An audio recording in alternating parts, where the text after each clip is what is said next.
The night my stepmother humiliated me, the chandelier above the dining table glimmered like it was mocking me. Every crystal caught the light, just enough to remind me that even beauty can sting when you don't belong beneath it. It was supposed to be a family dinner. My father sat at the head of the table, proud and oblivious, while Martha, my stepmother, smiled that flawless, trained smile she wore for guests. Clara, her daughter, sat beside her, glowing like she owned the room. And me?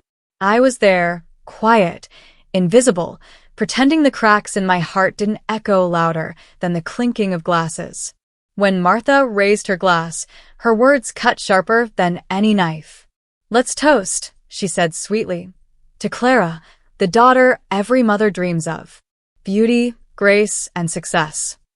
The room filled with applause. Then, with a casual glance at me, she added, "And of course, Elena, our quiet one, always trying her best." The laughter that followed wasn't loud, but it was enough to burn. My throat tightened, my hands trembled under the table.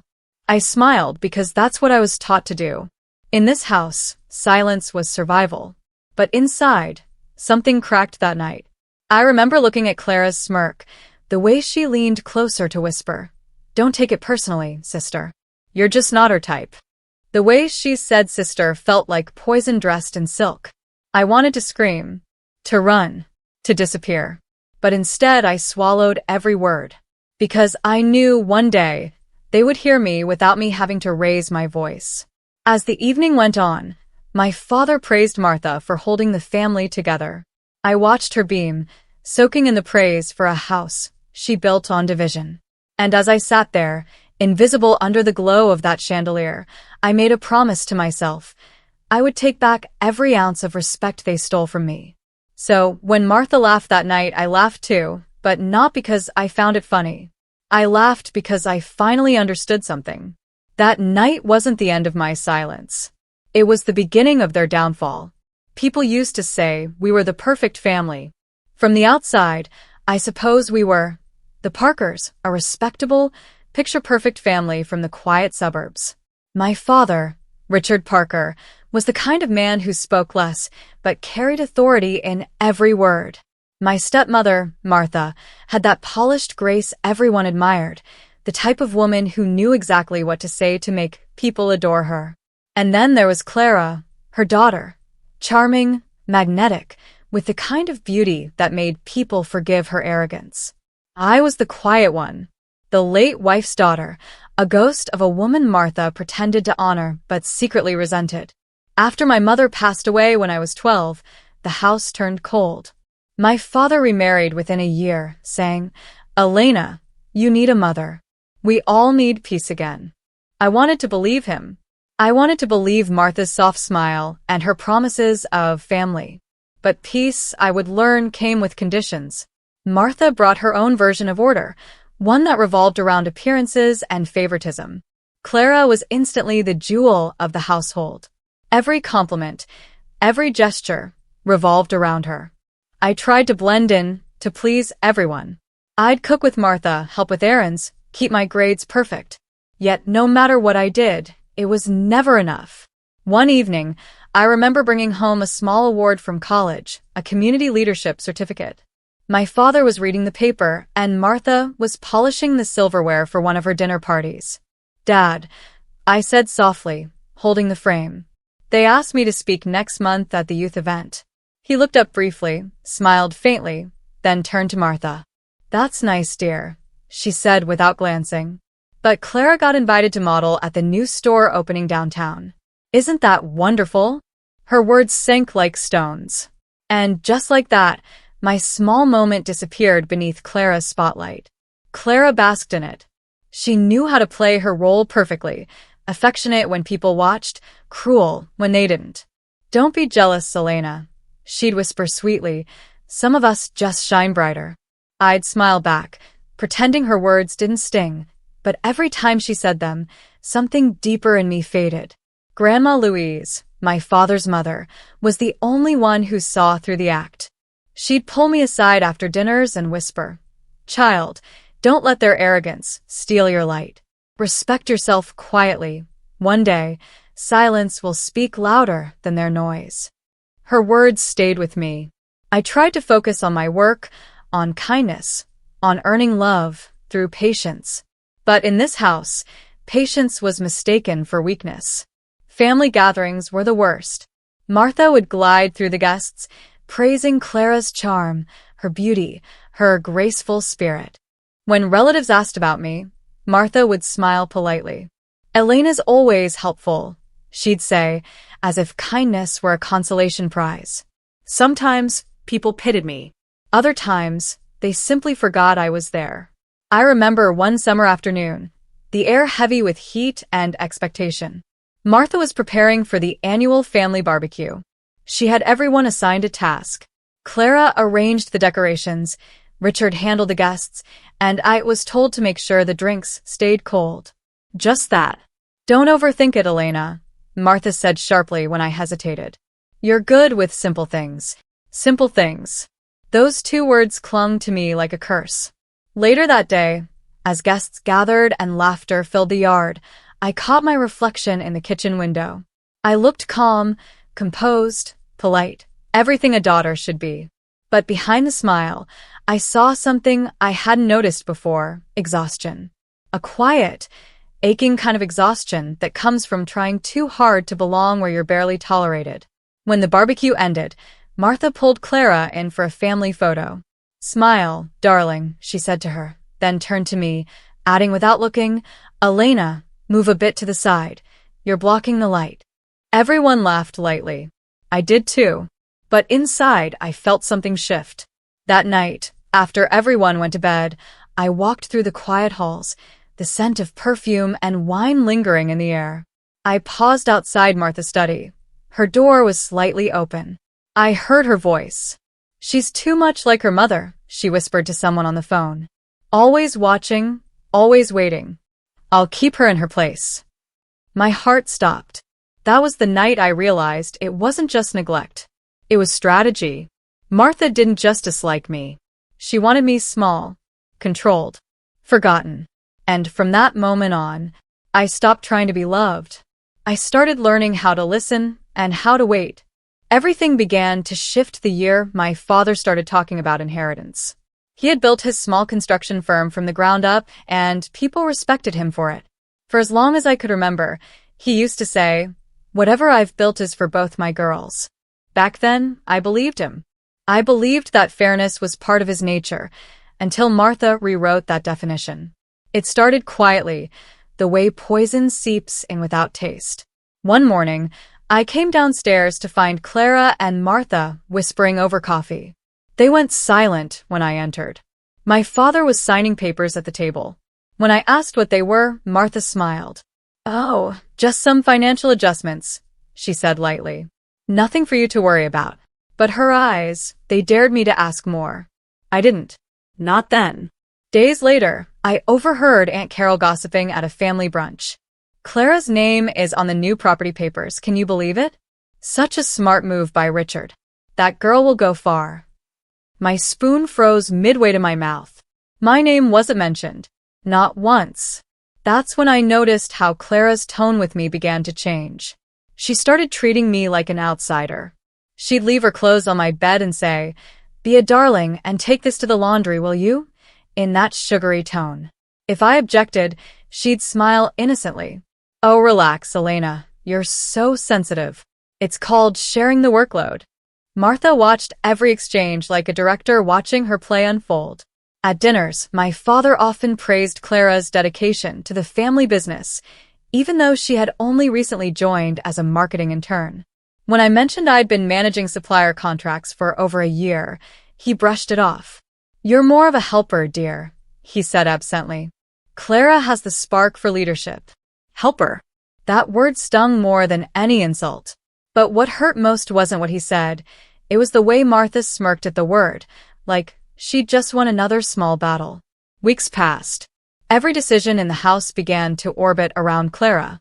New clothes for her, new responsibilities for her, new praise for her. I tried to tell myself it didn't matter. That respect was earned quietly, not bought through flattery. But one night, that illusion shattered. It was the company's annual celebration, the biggest event of the year. I'd helped plan everything, from the venue to the speeches.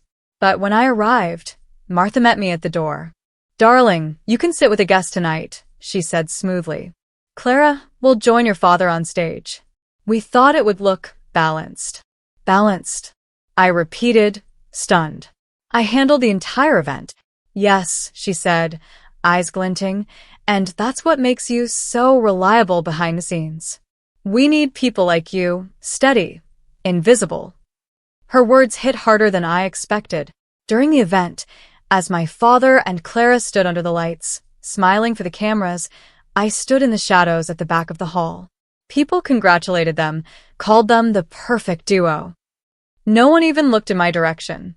Then came the announcement that broke me. My father raised his glass.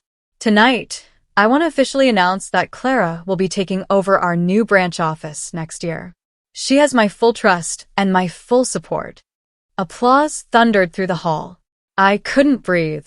Martha turned, caught my eye, and mouthed, "Family first." When the crowd dispersed, I confronted my father outside. The cold air stung my face. "Dad, did you really mean that? What about me? I've worked just as hard." He sighed. "Elena, don't start. Clara has the temperament for leadership. You're different. You're good at the smaller things." Smaller things. I swallowed my pride, nodded, and walked away. My steps felt heavy, but inside something had shifted. Again. This time it wasn't pain. It was awakening. The following week, I found out Clara had been given access to financial accounts, and she'd started using company funds for her personal projects. When I tried to warn my father, Martha stepped in. "Stop causing drama," she snapped. "You're jealous because Clara's succeeding where you failed." Her voice dripped with false sweetness, but her eyes were full of victory. That night, I sat in my room, replaying every humiliation, every dismissive smile. The house around me was silent except for the faint hum of Martha's laughter downstairs. I whispered to myself, "They want to erase me." And in that moment, I decided, if they wanted to play with fire, I'd stop pretending to be the ash. Because I had seen something Martha didn't know I'd noticed, a document on her desk with forged signatures. My father's name. My name. It wasn't just favoritism anymore. It was theft. And that discovery was going to change everything. After the company's celebration, something inside me changed, but so did they. The little masks they wore around me started slipping. It was as if Martha and Clara finally realized I wouldn't fight back, and that made me their favorite target. The humiliation began small, quiet, like whispers in the dark. Martha would forget to tell me about family events. I'd walk into a dinner half set, the chairs already filled, my plate missing. When I asked, she'd tilt her head with mock innocence. "Oh, Elena, I thought you were working late. But there's always room, dear. You don't mind sitting by the kitchen door, do you?" Every word of hers was coated in poison and sugar. Clara laughed easily now, like she had nothing left to fear. "Come on, mother, don't tease her. She's used to the background." I laughed too, but it felt like swallowing glass. My father? He was never cruel. But his silence hurt more than their words. He'd watch, sigh softly, and say, "Let's not create drama tonight." One night, Grandma Louise invited us all for Sunday dinner. It was her tradition: roast chicken, mashed potatoes, and old stories. It was the one place I still felt safe. But that day, Martha turned it into a stage. We were halfway through the meal when Aunt Carol asked me about my job. "Elena, your company must be so proud of you, right?" Before I could answer, Martha laughed lightly. "Oh, she's just an assistant, Carol. Nothing major. But she's good at keeping things organized, bless her heart." The table went silent for a moment. I saw Grandma's hand tighten around her fork. "Martha," she said sharply, "respect doesn't depend on titles." Martha smiled sweetly. "Of course, Mother Louise. I was only saying Elena's dependable." The word dependable sounded like pity disguised as praise. Clara sipped her wine and added, "She's lucky, honestly. Not everyone needs the pressure of success." I clenched my fists beneath the table. I wanted to shout, I wanted to break the polite silence that kept me imprisoned. But Grandma's trembling hand brushed mine under the table, a silent reminder to hold my dignity. So I smiled and said softly, "I guess luck looks different for each of us." Clara rolled her eyes. "Sure, whatever helps you sleep at night." That was the first time I saw Grandma's eyes fill with tears. After dinner, she called me into the kitchen as everyone laughed in the living room. "Child," she whispered, her voice shaking, "your silence is grace, but don't let it become your cage. One day, you'll need to speak. Loudly." I hugged her, hiding the tremor in my voice. "I will, Grandma, when it's time." But that time came sooner than I expected. A month later, Martha organized a large family brunch with relatives, business partners, and old friends. It was meant to be a celebration of family. I helped with the arrangements, though no one asked me to. I wanted things perfect, maybe out of habit, maybe out of hope. When everyone arrived, Martha floated through the crowd in a silk dress, charming everyone effortlessly. Clara stood beside her, radiant and smug. I stayed at the edge, arranging dishes, invisible as ever. Then Martha's voice echoed through the hall. "I want to take a moment to acknowledge someone special in this family," she began. My heart fluttered, foolishly hoping. She turned to Clara. "My daughter, my pride, my heart, the woman I raised to be strong, confident, and successful." Applause erupted. Cameras flashed. My name never left her lips. But she wasn't done. Then, with that same false smile, she turned slightly toward me. "And of course, we're thankful for Elena's quiet presence. Every family needs balance." Laughter. Genuine, cruel laughter. Someone muttered, "She means every circus needs an audience." The air left my lungs. My cheeks burned, but I didn't move. I stared at Martha, memorizing her expression, the satisfaction of power. That was the moment I stopped feeling pain. What replaced it was colder, steadier, rage disguised as calm. I excused myself, stepping outside into the garden. My hands shook as I leaned against the fence, trying to breathe. Behind me, their laughter continued, echoing through the glass doors. Then I heard it, a fragment of conversation that froze my blood. Clara's voice. "Mom, do you think Dad suspects about the transfers?" Martha's reply, low and sharp. "Not unless someone tells him." "And Elena?" "She's too scared to ever try." I turned, my reflection trembling in the glass. They didn't even lower their voices anymore. That's how little they thought of me. But what they didn't know was that I had already copied those transfers. I had the files saved, the dates noted, the proof waiting. That night, as the guests left and the lights dimmed, I went to my room, heart pounding. I opened my laptop and stared at the folder named Truth.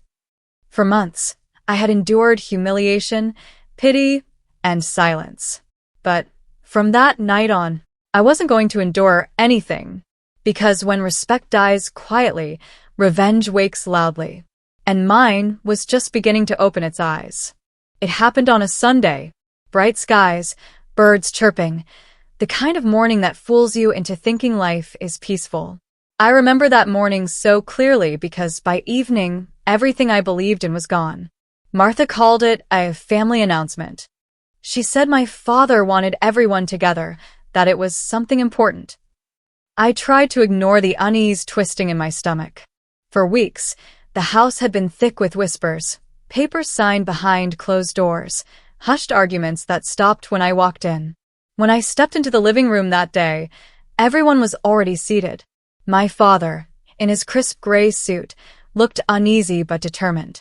Martha stood beside him, her hand resting on his shoulder, her expression smugly composed.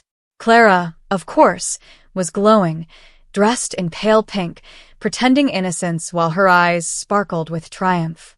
"Elena," my father began, his tone too formal, "we've made some decisions about the future of the family estate." The words hit me like static. I forced a smile. "All right, what kind of decisions?" Martha stepped forward, holding a sleek folder. "You're an intelligent woman, dear. You deserve to hear it directly. Richard and I have restructured the inheritance plan to reflect the current contributions to the family. I blinked. Contributions? Yes, she said smoothly. Clara has taken a strong role in the business. She's proven capable. You, on the other hand, you've chosen your independence, your job, your own path. And that's wonderful. But we believe rewards should follow responsibility. I could hear the blood rushing in my ears. So, you're cutting me out? My father looked away. Not cutting out, Elena. Just simplifying things. You'll always be part of this family, but the business and estate will go to Clara. You'll receive a trust for your needs. A trust. For my needs. I laughed, hollow and sharp. My needs? You mean my silence. Martha's lips curved. Don't be dramatic. You've never shown interest in managing the family affairs. Clara was born for it. Clara spoke then, her voice dripping with false sympathy. Elena, don't make this ugly. You've always been more of the emotional one. You wouldn't handle the pressure anyway. That sentence broke me. I stared at my father, desperate. Dad, you can't mean this. I've worked for you. I've done everything you asked. He finally met my eyes, his voice flat. This is what's best for everyone. That was the moment I realized he wasn't just being manipulated. He'd chosen convenience over conscience. I stood there, shaking, feeling the weight of every year I'd spent trying to earn their approval. Every moment I'd swallowed my pride, every humiliation I'd endured, it all came crashing down. Martha placed the folder on the table. If you could just sign here, we can finalize the paperwork. It's mostly symbolic. I stared at the pen. My hands trembled. Then I pushed the folder back. You can keep your symbols. Martha sighed dramatically. Elena, please don't embarrass yourself further. But I already was embarrassed. Not by her. By my own foolish hope that they would ever see me as one of them. When I left the room, Clara's laughter followed me down the hall like broken glass underfoot. The days that followed were a blur. I stopped eating with them, stopped speaking to my father. The house felt smaller, suffocating. Every corner whispered my insignificance. Martha and Clara moved freely, redecorating rooms, giving orders, planning their future as if I no longer existed. At night, I could hear them laughing downstairs, the sound twisting like a knife. Grandma Louise came to see me once. Her frail hands held mine tightly. They've done you wrong, child. But don't lose yourself to hate. Keep your dignity. I wanted to believe her. But dignity felt like a luxury I could no longer afford. A week later, Martha hosted a dinner, a celebration of new beginnings. She invited family friends, business partners, and even reporters. I wasn't supposed to attend, but something in me refused to stay hidden. When I walked into the hall, conversations paused. Martha looked surprised for a split second, then smiled. Elena, how brave of you to join us. Clara clinked her glass. We were just discussing the company's future, how honesty and loyalty built this family. I felt my heart turn to ice. Honesty? I said softly. That's a generous word. People turned. The air grew heavy. Martha's smile stiffened. Elena, dear, this isn't the time. But I didn't stop. Tell them, Martha. Tell everyone how you forged my father's signature on the property transfer. Tell them how you made me sign blank documents months ago, calling them tax forms. Tell them how you stole what wasn't yours. The room fell silent. My father's face drained of color. What are you saying? Martha's composure cracked for a second before she laughed, forced and brittle. She's upset, Richard. She's making things up again. I looked straight at him. You don't believe me, do you? He hesitated. That was all the answer I needed. I turned to leave, but Martha's voice stopped me. Walk away, Elena. You're finished here. I turned back, my voice calm. Maybe, but you're finished too. You just don't know it yet. The crowd murmured. Martha's smile faltered. That night, I packed my bags. I left the house that had never truly been mine. Outside, the sky was dark, and for the first time, the air didn't feel heavy. I walked to the gate, my suitcase rattling on the stones, my chest tight but steady. I didn't cry. Not this time. In the emptiness of the street, I realized something important. I had nothing left to lose. No family, no inheritance, no illusions. And in that emptiness, I found something dangerous, clarity. Revenge wasn't a choice anymore. It was the only language they understood. As I looked back at the glowing windows of that house, I whispered to myself, "You took everything from me, Martha. Now, I'll take back the one thing you can't buy, respect." And that was the night I stopped being their victim. That was the night I started becoming their consequence. For the first few nights after I left, I sat in a small rented room and let the silence press its questions into me.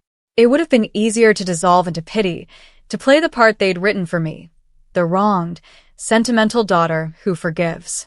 But pity is a soft cage, and I was done being caged. I began by learning to breathe again. Sounds small, but when humiliation has lived in your ribs for years, the simple rhythm of steady breath feels like reclaiming a pulse. I practiced walking without flinching, sitting without shrinking, speaking without begging. Tina came every other day with groceries and a fierce, impatient love that made me laugh once, a dangerous sound, like the beginning of something alive. "You look like someone who swallowed a storm and is waiting for it to work for her," she said, clapping me on the shoulder. "Good. Storms break things. I like breaking things." Then I turned to the practical. Anger without plan is fireworks. Anger with a ledger is a fuse. I opened the files I'd hidden on my laptop, the transfers, the altered invoices, the email thread where Martha signed off on payments from accounts that only existed on paper. I read every line until the letters lost their edge, and then sharpened them again. Every forged signature, every late-night transfer, every careless brag in a voicemail became a piece of a picture I could show the world. Daniel was the quietest ally I could have asked for. He'd watched me at work, respected how I moved through problems without drama. When I told him what I'd found, he didn't gasp or scold. He said, "Let me see." He stayed late, cross-checking account numbers, tracing money flows, turning my scatter of proof into a path. "You don't want vengeance that looks like vengeance," he told me one night, eyes tired but steady. "You want evidence that leaves no room to lie." That sentence felt like armor. Emotionally, I had to harden and soften at once. Grandma Louise became my compass, fragile in body but fierce in memory. She held my hand and said, "You're not a blade, child. You're a mirror. Hold it up." So, I trained my voice until it sounded neutral. I practiced the look that said I was unbothered, even when my world was on fire. I rehearsed lines in the shower, in the car, in the dark, until speaking the truth didn't tremble. I sought a lawyer, a woman who didn't look surprised when I walked in, and announced I wanted my father's books audited. "You're brave," she said simply, "and a little late to be afraid." She taught me about legal channels, subpoenas, and how to preserve evidence so it couldn't be dismissed as grievance. "We don't need melodrama," she warned. "We need an airtight record." Her calm lit a different kind of fury in me, efficient, patient, relentless. I also learned to weaponize presence. Martha and Clara had built their power on performance. They needed audiences. So I started showing up in places they expected me not to be, small industry meetings, charity events, even a few company gatherings where my absence had become their proof of my disinterest. Each time I entered a room and met someone's eyes with quiet confidence, I felt a tiny reclamation. There were nights I wanted to burn the whole world down. There were mornings I wanted to crawl back into anonymity. Both impulses roared like gates in my chest. But rage without direction is a pyre. Resolve is wind that keeps it burning toward a single, intended point. I mapped the plan like a chessboard. Phase 1. Secure the documents and independent verification, Daniel and the accountant. Phase 2. Build a legal dossier, my lawyer and subpoenas. Phase 3. Expose publicly, but in a way that left no space for Martha's silvered lies, reporters, board members, and the Foundation's biggest donors. We would not yell. We would unveil. We would not accuse with shaking hands.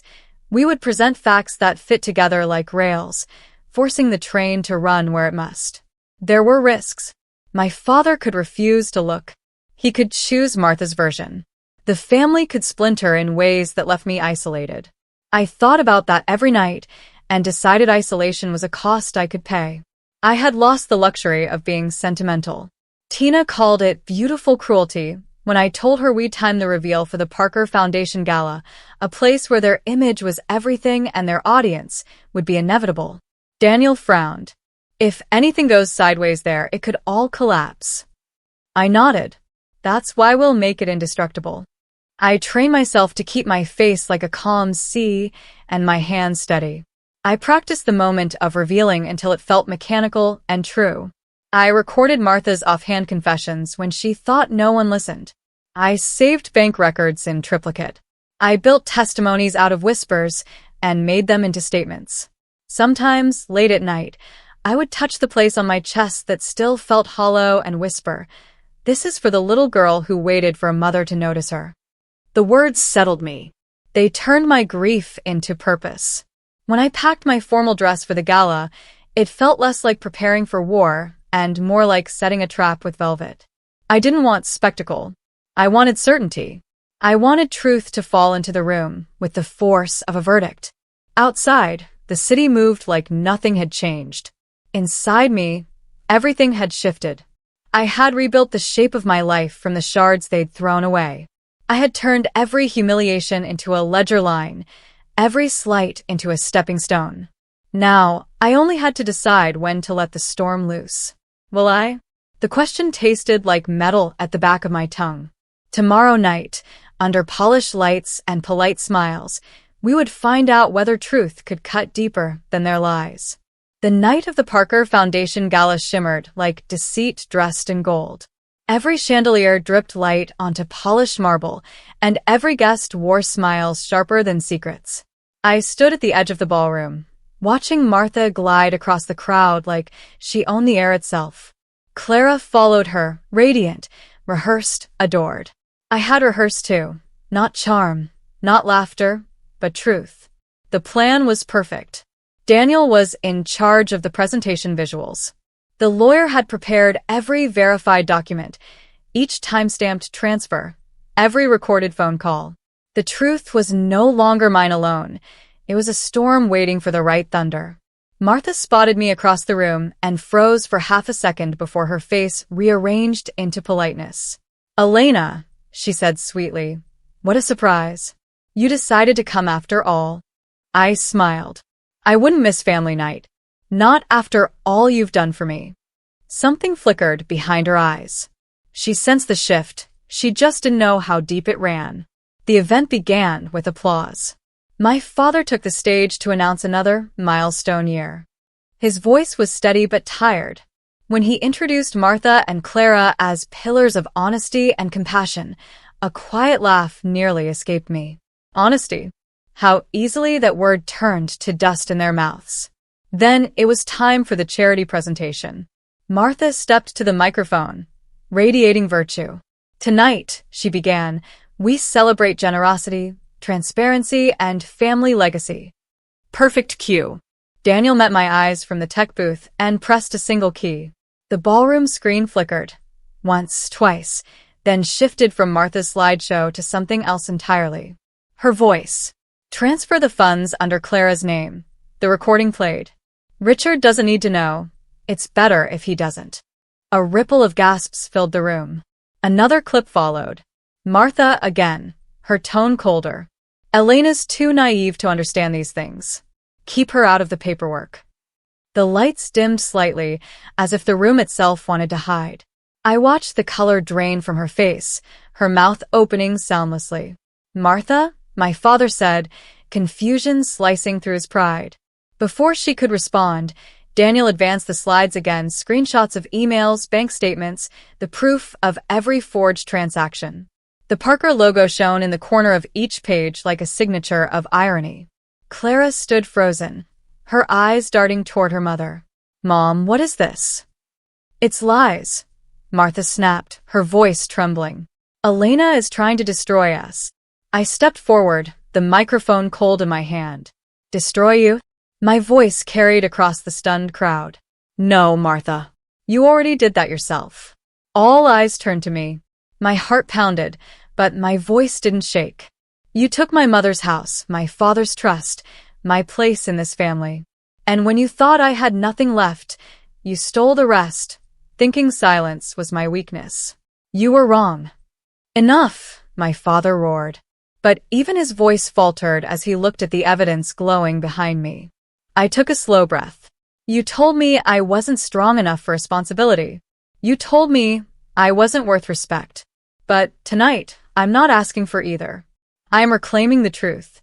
The room erupted, whispers, gasps, the sound of Martha's carefully built empire cracking. A few guests stepped back, watching her unravel. You'll regret this, Martha hissed, eyes blazing. You've ruined your own father. I looked at my father, pale, shaken, lost. No, I said softly. You did. When you trusted deceit over blood. Then Clara broke. Mom, you said this was legal. You said it was all approved. Her voice cracked, desperation spilling through the facade. Clara, stop talking. Martha snapped, panic replacing grace. But it was too late. The audience saw it, the cracks, the fear, the truth. Grandma Louise rose slowly from her chair, leaning on her cane. Her voice trembled, but cut through the noise. Martha Parker, she said, you turned this house into a theater of shame. Tonight, you've been unmasked. Silence fell. My father staggered toward the edge of the stage, his hand trembling. Martha, he whispered, is it true? Her lips parted. No words came out. Only a single tear slid down, washing away the last of her composure. Yes, I whispered, stepping closer. That's the woman you chose over your daughter. The audience watched as security quietly led Martha and Clara away, both too stunned to resist. Reporters whispered, cameras flashed. My father stood motionless, surrounded by the wreckage of his choices. When it was over, the applause wasn't loud. It was hesitant, respectful, heavy. People weren't cheering for scandal. They were witnessing justice. I handed the microphone back, my voice barely above a whisper. Thank you for listening. As I turned to leave, I caught my father's voice. Cracked, broken. Elena, what have I done? I paused, looked back once. You believed in masks, Dad. I just showed you the faces beneath. The lights flickered, the crowd murmured, and the truth, at last, stood in the open like morning light breaking through smoke. Outside, the night air was cool against my skin. I could still hear the faint chaos inside, the noise of their downfall. For the first time in years, I didn't feel invisible. I felt seen, whole. And as I walked away from the glowing building, heels clicking against marble, I whispered to myself. They taught me that silence was survival. But tonight, silence was my weapon. The storm had passed, and I was the one still standing. After the gala, silence became its own kind of music, slow, heavy, cleansing. The noise of that night lingered in echoes, replaying in my head like an old film. The gasps, the exposed truths, Martha's trembling voice, my father's shattered expression. But beyond all that chaos came stillness. The next morning, the city went on as if nothing had changed, but inside the Parker household, everything had. The news spread fast, the perfect family undone by its own lies. Business partners withdrew, reporters camped outside, and Martha's flawless reputation crumbled under the weight of her own performance. I didn't go back to the house. I didn't need to. Justice doesn't require standing in the ashes. Sometimes you just need to know the fire burned what it was meant to. Grandma Louise called me that week. Her voice was soft, proud, and tired. Child, you did what no one else had the courage to do. You told the truth when the truth was all that was left. I smiled through tears. I didn't do it to destroy them, Grandma. I did it to breathe again. She chuckled faintly. And that's why you won. My father tried to reach out days later. There were messages, letters, even one visit to my apartment. But I couldn't open the door, not yet. I read his last note, the handwriting trembling across the page. I should have protected you. I see it now. But I don't deserve your forgiveness. Maybe one day I'll answer. But forgiveness isn't a door that opens quickly. It creaks, and sometimes it stays half shut, guarding what's left of your peace. Clara vanished from the city for a while. Rumors said she left for Europe. Others said she stayed with distant relatives. Martha faced an investigation for embezzlement. Her name, once a symbol of grace, became shorthand for deceit. And me? I started again, not with vengeance, but with purpose. I joined a nonprofit that helped young women rebuild their confidence after betrayal and family rejection. Every time I looked into the eyes of someone broken but still standing, I saw myself, the girl who once waited for approval in a room full of cruelty. Tina stayed by my side through it all.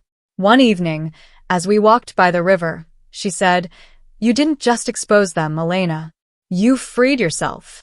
I looked at the rippling water, the way it reflected the setting sun, and said quietly, "Freedom isn't revenge.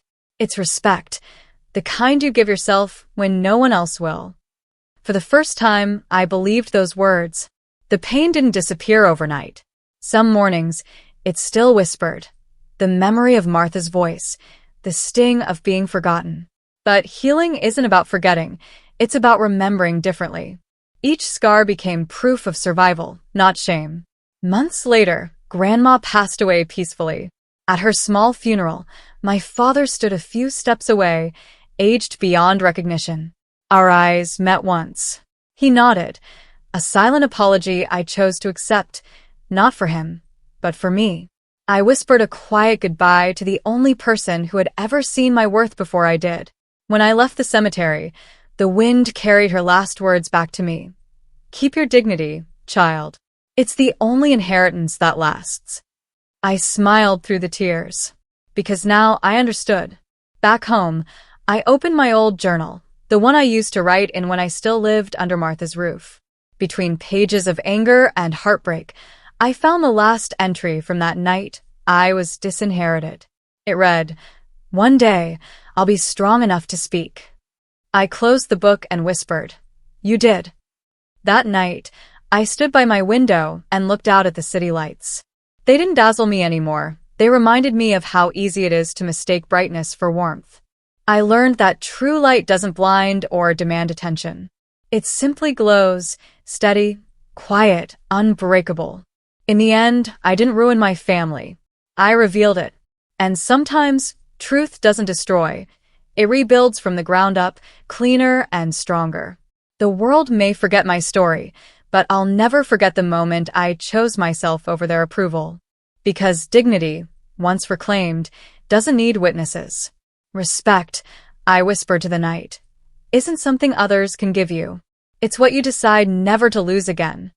And with that, I closed the window, breathed in the calm, and let peace, not pride, not pain, be the final sound.